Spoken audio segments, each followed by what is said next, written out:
press conference. All right, guys. We're lucky to have a couple of journalists here with us today, so we can start with the guys in the room and then go to Zoom once they're done. Fire away. Then there was an update on Dion's injury. I saw he was sitting. Dion is probably 50-50 at best. Then we'll make a call at captains on Friday. It's a tough one because there's no tomorrow after the semi-finals, everything. But the consequences both ways. If we were to win and his own aspirations this year, it's probably a tricky risk to take. So that's where our mind is at the moment. But so there's no pressure on him on Friday. If he wants to play and thinks then that's lekker. We haven't pulled him out yet, but we made plans without him as well. So it's literally 50. It is 50. Have you said how he's feeling? Yeah, he's feeling good. I mean, I was testing him this morning in the gym, but his concern is that which is a final challenge of rugby, that jack hole position, which is actually how he hurt it. So you can't really test that. You can sprint and everything like that, but he feels good. But I know there's a bit of worry, and he can't play if he's got that worries. Is there a consideration to possibly put him on the bench? If you feel that you really need him, because obviously the jackal aspect is something that could potentially be a factor. So I'm just thinking of it from that perspective. Yeah, so if we're in real trouble, full on runners. Yeah, no, we have thought that's an option. I think all three options are genuine. We're only making a call on Friday. But it's dead right about this. And then Marvin didn't train today. In this area, he went for a scan now. You saw him go down a few times on Saturday. He trained yesterday, I think, but he was a bit sore today. So look, I think he's fine. He wants to play. The only appointment he could get was now. Stephen, did last week make your farewell? Because now you're sort of going into another sort of farewell week. The emotion of last week, in the sense of the standing ovation you got from the crowd and that, maybe make this a little bit harder because you sort of like had a taste of what you're sort of going to be missing. I know also the must play to go, but No, 100%. I think that's how that whole game played out, and I came off the field like a faithful cheering on, but that was what it's all about. We found out that Connacht made it through, so we can get another shot at a home playoff. So I think it might be a bit more emotional this weekend if I come off, but there's still a job to do first and foremost. Well, that means you're keeping Alan football. Get across it. Yeah. Just on the Connacht battle, Matt Anderson was pretty vocal in the week, saying that if you guys feel a bit too relaxed, it's at your own peril. Have you spoken to the guys about that, and what do you make of his comments? Is it fair that he can say like that? Yeah, I don't want to speak too much out of the boardroom, but no, it's something we noticed, and we completely understand. They're also a team with Dog, as Doug said last week. But they're a tough team, and they also had like this good run of form of last, and had a couple of good wins. So they're going to be a tough team, and if we allow them to have their tails up, it's going to be a long day at the office. So for us, it's also getting our stuff right quickly, not giving them any opportunities or any chances, and taking the game away from them. We know it's going to be a long travel over the equator. There's going to be a lot of factors that's not going to be in the travelling team favour, but also they can pitch up and play a great game of rugby, and we also have to be at our best to actually get the win. So it's going to be a tough game. I think it's in our hands with how much intensity and anger we actually pitch up on Saturday. Is that midweek rain tomorrow? Is it a bit of a concern and that's again? Yeah, I suppose that's that field. They play in the most remarkable weather there, but they've got a 4G field. we'd like to be playing on the way our style of rugby. We'd like to be playing on a Loftus or something like that. And especially with him and our front row.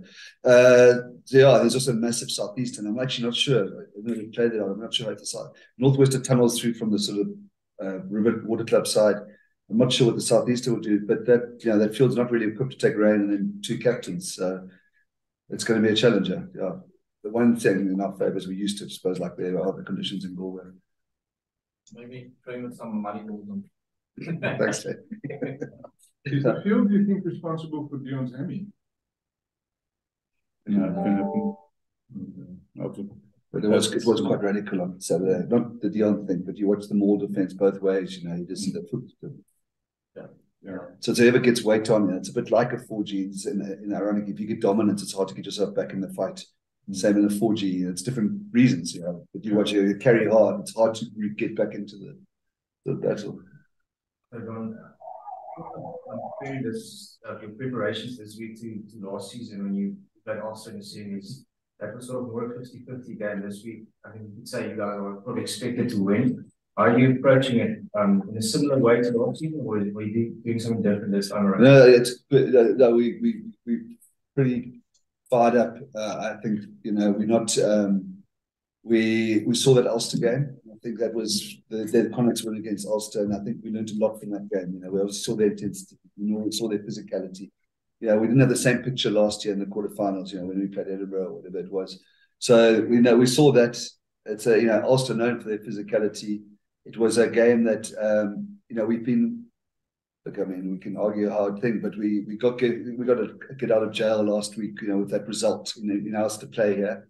I think in these very tough economic times in an area where most of our fans aren't very affluent, the people are coming out in the numbers like they had, the 44, 45, 47, whatever it was last week, and this over 40 is going to go. That could be there this week. I think we've got to fight and a responsibility. So we're taking this game. We know that we probably will not be here again, and that people are prepared to part of their money. I'm saying a bit esoteric, to come and support us in the numbers that they are when there's so many alternatives and things are so tough. I think we feel the weight of that's why we're playing it. When people are choosing to do this, means the world to us. So we can't. We're taking this game, even though we're not fighting necessarily to have a home final, that's out of our control. But we've got to put a performance of that. People have shown a turn in their trust and faith and enjoying the way we're playing and the way we're fighting, and that's the most important thing for us this week. So, I see. Your question is that we favourites maybe in terms of rugby sense or our track record over the last few years, but we're not treating ourselves like that at all. We're just very keen to be very physical, intense, and fight, and we got a lot of learnings from that game against Ulster. Their game against Ulster is what I mean. That game, well, it could, due to the rain and the field, could end up the same thing, but they didn't show anything on attack, so that's something you have to go back to deep in the season. We're quite impressed. I mean, the last 2 seasons, Andy Friend's a good guy, a good coach, and he comes from a Sevens background. They play a really attacking brand, and I have a lot of respect for them doing it in those conditions that they play in most weeks at home. But they have seemed to got a little bit more pragmatic now lately, a bit tighter. The attack's not quite as wide. I know that I think they can get around us. Every team that plays against our sort of rush tries to get things over their space around us, so that's something we can look forward to. But they are playing pretty direct. But it's a good attack. It's a really good attack. They also seem to be prepared to be frustrated against. I mean, you saw that. I said we learned a lot from the Ulster game. That things are on the edge there the whole game. We have to, try and clear up a couple of things around the breakdown, because, if we saw that Ulster picture, and if you can't protect your ball, or you can't get your cleaners in, then maybe you don't want to keep the ball. You know what I mean? And that's the sort of stuff we're looking at. It's edgy stuff. You got any jersey presentations for the semi, or is it something that's not really part of the? No, we haven't done that for a while. I'm just curious. Used to the years. Can we ask Stephen some emotional questions? Of course. That was emotional. When did you grow up supporting the Stormers? Yeah. Do you remember the first year that you followed them? Yeah, it's probably like under 13, played Cranvier, played in the Doon White Hoops, and always lived in Cape Town, from the West and Stellenbosch at school. So yeah, I've always been a big Stormers supporter, and especially when I started playing for them, it meant so much more. Especially as a schoolboy, Cranberg, representing province colours, and yeah, so it's just been a long road. Who was your sort of favourite players growing up? This is province Stormers player. Yeah, it's a couple, like especially when I went to like more high school and I understood the game a bit better, was guys like Andries Becker and Skalkberger and those folks who I had the opportunity to actually play with. But when I started understanding the game a bit better, those were like my standout type of players. Always wish I could play like them, move like them, but unfortunately I ate too much as a kid, so I went to the front row. But yeah, those were like that say that 2006 to 2010 Stormers team was just incredible. If I remember correctly, you sort of came almost straight out of school into the Stormers team. I think you didn't really have an apprenticeship at under 20 level. And that must have been quite sort of daunting. I mean, like to be like a kid sort of in school. No, it was stressful, like still writing a couple of subjects in the trick and then starting to training in the preseason with the Stormers guys. So I'm just happy I got through that year-end exam. But yeah, it was massive. It was just a massive honour, and just learning from the first couple of years, and then did a stint overseas and came back a bit more senior. Even I'll never forget when you and France just came into the setup, and the overseas tour, you kind of started walking with the New Zealand Scrums. I mean, at some stage, like people were stunned, like just the way you guys came, hit the scene, and the Crusaders, who normally start Ian Franks, I think, Ben Franks on, and they switched them around because they were worried about you and France, I think.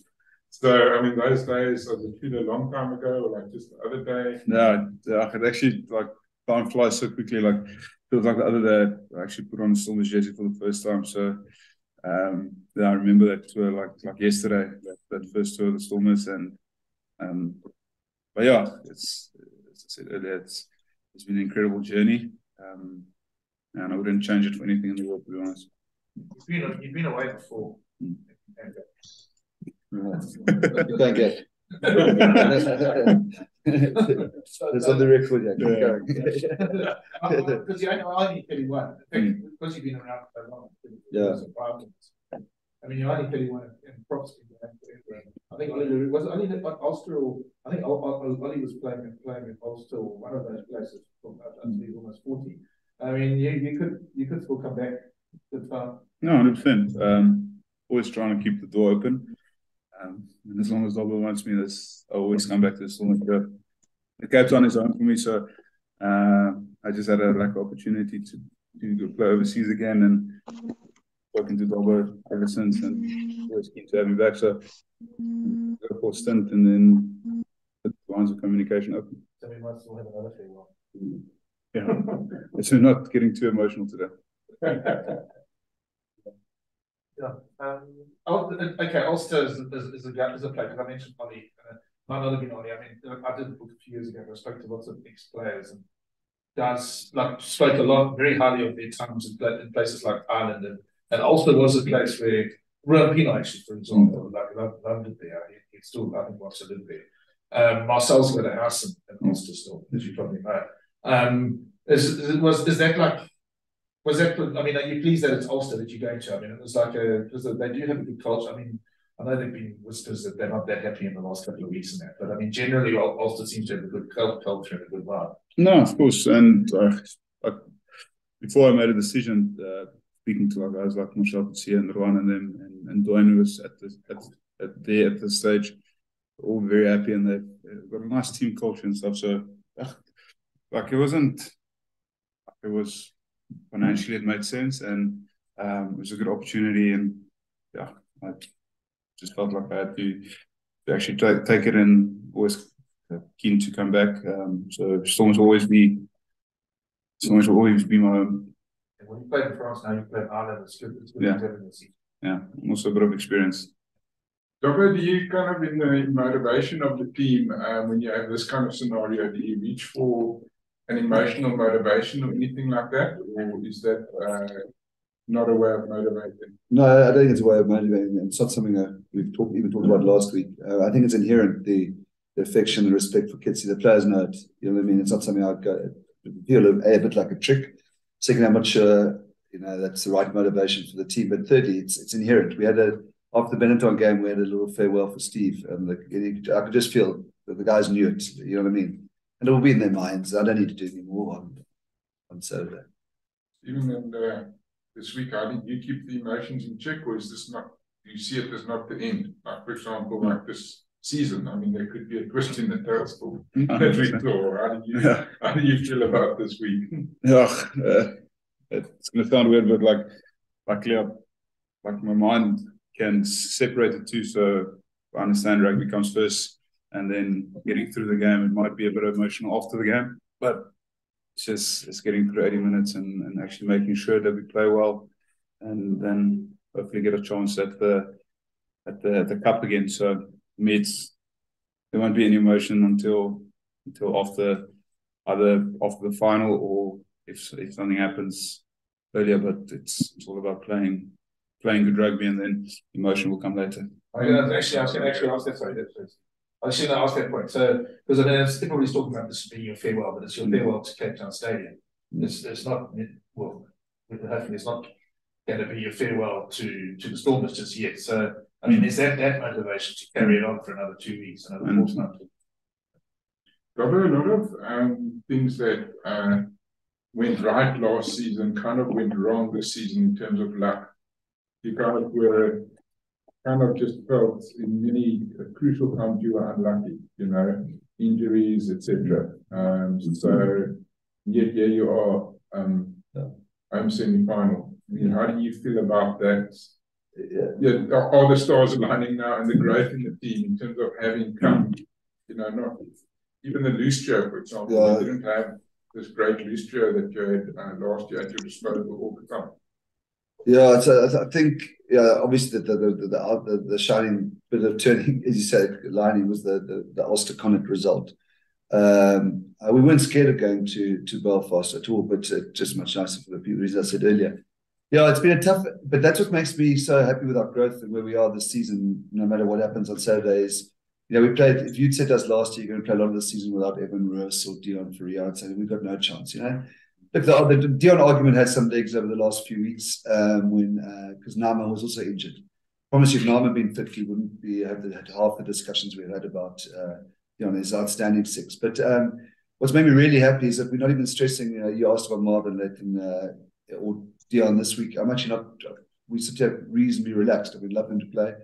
If they don't, that we could absorb the loss of two Springbok forwards and still put out the performance that we hope to put out. That's the big growth for us. Yeah, I do think like we needed some luck in the European, the Montpellier result. We're unlucky with injuries. Just seemed to hone in on one position, number 8, honed in on lock, honed in on centre. The first Suleiman's first game at senior level was at 13. Against Connacht, which is a tough position to play your sort of debut. So the growth of the squad, and that's really great, really makes me really happy, the depth and this reconnection with the people like we're having this week. I mean, I think it was still COVID last year, but it was final, but we didn't sell out. Or did we? We did. So actually the semi-final and the final sold out, but they were capped at 31,000. We've sold 32,000 already. That will definitely have more than last semi-final. 32,000. Yeah. Like over 40 then. Yeah, we sold 22,000 in the first 24 hours. Yeah. So that makes this season a success for us. So I mean, talking about stars aligning and luck and everything, I mean, it's like a weird situation for you because we could have had like a sort of wrap of the season where we said if only the Stormers hadn't lost to Monday, and if only this and if only that. But at the end of the day, I mean, you're also talking about if you're travelling to Dublin, that's more or less what you're always going to be doing because I mean Leinster were always far ahead. So you sort of it's almost like you're in a situation now where it's like level again. I totally agree. And we don't. There's almost no hope or expectation around Munster-Leinster because Leinster's so good. Munster got so far, but I mean that's what it's always meant to be. You've got to go there, and we're keen. We'd love to play against the full string Blazers in that meet. That'd be a brilliant experience for us. imagine how much better some of those guys will be for that. So there's no hope. Our job is just this Saturday. And that's it. We said that we talked about the 10% in the boardroom. There's no tomorrow. There's nothing beyond this Saturday. Okay, so if it's 1916 to Munster, and you're in Ghana, you're going to be quite sitting calmly and saying better. No. You're watching through my cap. You know? You're right. With that in mind, how big a factor can it be that the final is 2 weeks after the semi? For us, well, I mean, for you. Yeah, I mean, if you make it, and I'm right that it's the 27th. Yeah, no, it would be. I mean, if we win on Saturday, it's brilliant. I mean, you think what Leinster got to go through if they win their game, but just even if they weren't flagged, just that the travel when you leave, you can't fly Sunday or whatever the story is. So that's a massive it's a massive boost that there's a game, and whether that game's money if the team is coming here, then we probably wish it was next Friday night.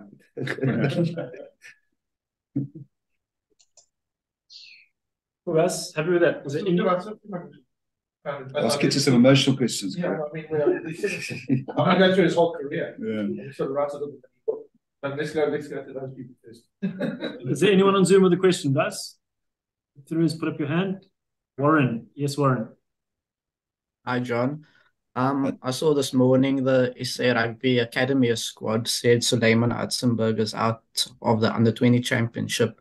Do you perhaps have an update or an extent of his injury and time frame? Yeah, sorry, we aren't the best. We don't. Yeah, we could probably be better communicating some of the time frames. But he's got an MCL and it's a grade 3, which is quite serious. So I think he's only available at the beginning of the next URC season, which is late October. So he won't make the SA under-20s or Currie Cup or anything like that. He did it in that game against the Pumas. Jumped up and came down funny on his knee. Cool, thanks, Warren. Ashfaq, far away. Hi, Kitsy. Thanks, Mikey. Dobber, does the way that Connacht play in any way change your approach or influence your approach? We know they're all out attack, and as you said earlier, they have tightened up slightly. But in Cape Town and the pitch and any of that? No, not how they play. We just need to get some sort of, we just need to understand how the breakdown is going to be applied. Because as I say, last week was edgy on the game Ulster Connacht, and just want to be clear around.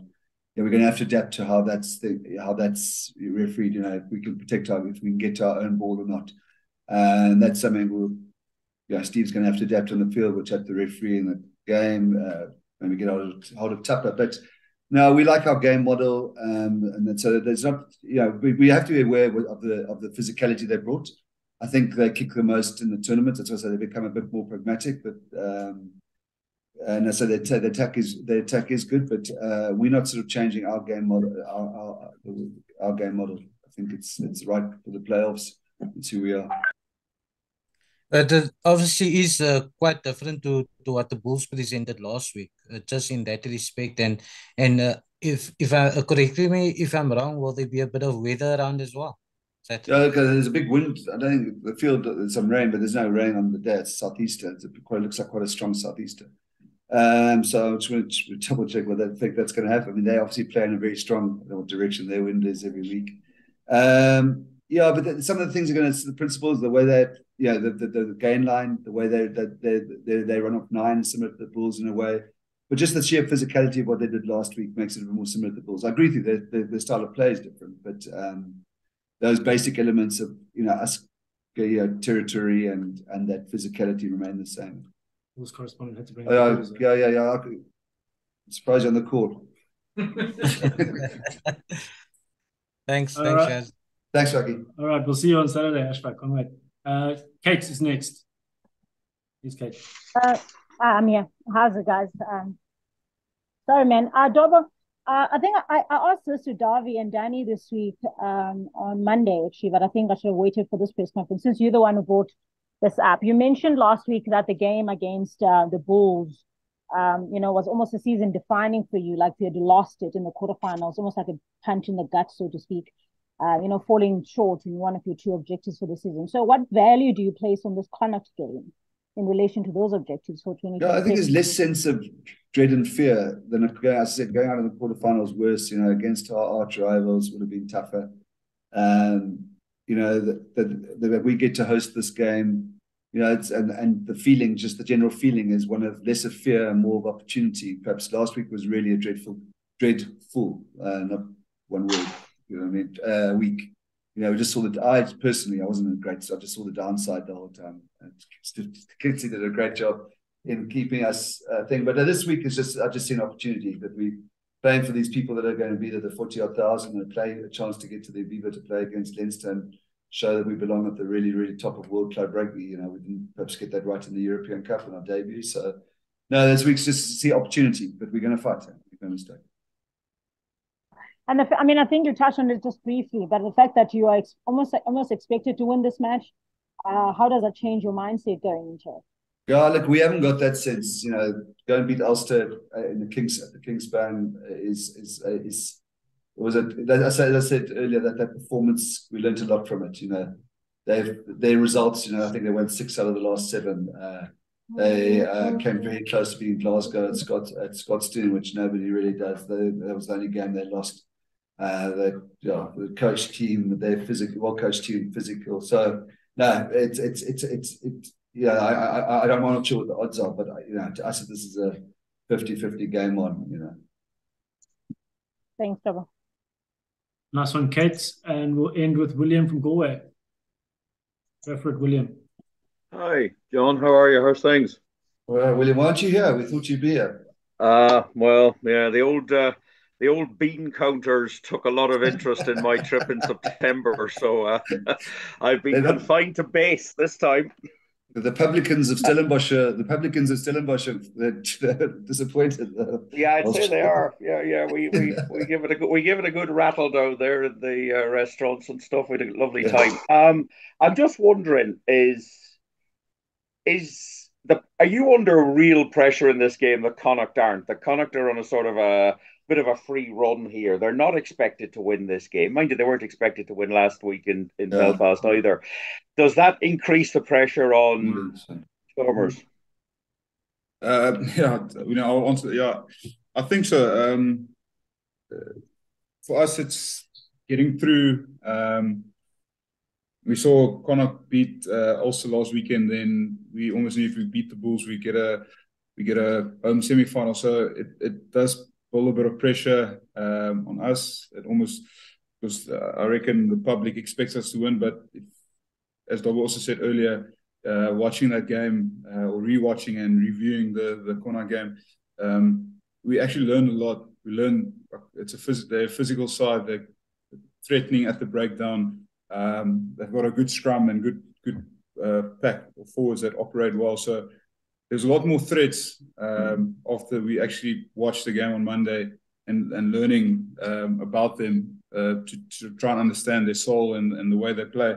And yeah, it does put a bit of pressure on us because, yes, to be honest, they're not expected to win.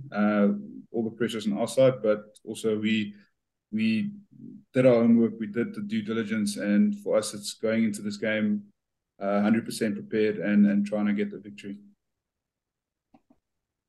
John, that last week it was. Thank you, Stephen. It was the forwards that dominated for Connacht, but their backs can be quite dangerous. They muffed their lines a little bit in Belfast a couple of times, and I think that's why they're concerning themselves with improving that. They were certainly talking that earlier in the week.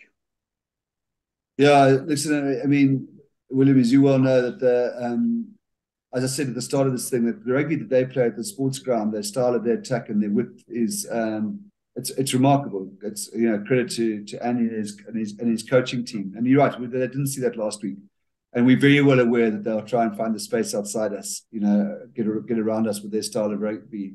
It's a little bit trickier on that surface, but they're Connacht. That's what I think. We're Connacht doing great. They can play everything. They can mix it up like we saw last week. But they've got some really nice attack shape, which we had a really, really good look at. We sort of think we know how they're going to play against us. Just looking at the game in September, both sides have come on a long way from that, I'd say. That was very early season.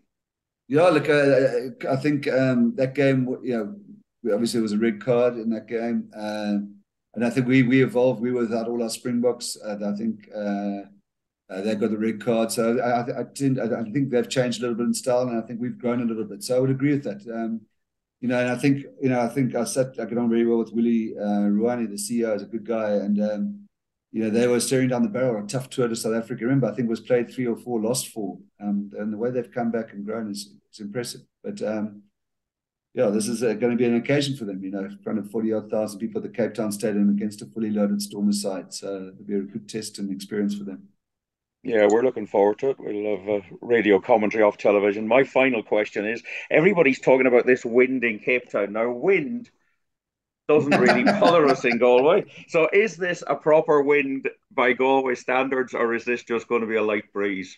No, it's a zephyr by your standards. We saw the snow coming horizontal last year. No, William, it's a fully rounded closed stadium, so we just genuinely don't know. It's not like the sports ground where it comes in off the sea there. So it's going to be. We don't know.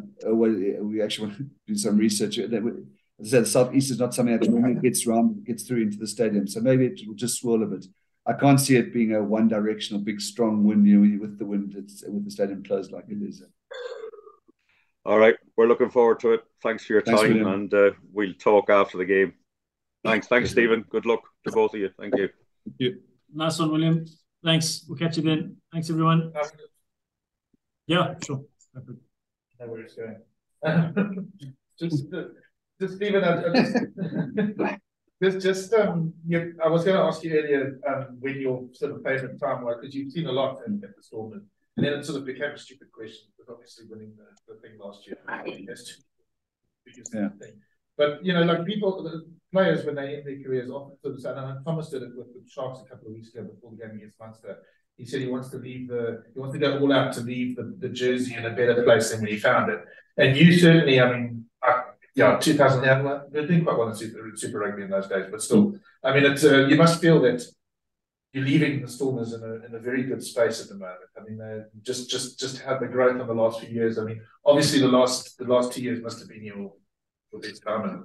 Yeah, I felt like 2011 came into a very strong Stormers side, and then went through a little bit of a dip for a couple of years, and then eventually we dug ourselves out of that hole. So I feel the Stormers is an awesome place now, and possibly looking at back-to-back finals for international competition. And Currie Cup side is not doing too badly, but there's some real depth and real experience being built in the squad, which is amazing for the future. So I feel that leaving the Stormers in a better place than what it was a couple of years ago was definitely one of the goals, and I felt I've achieved that in some sort of fashion.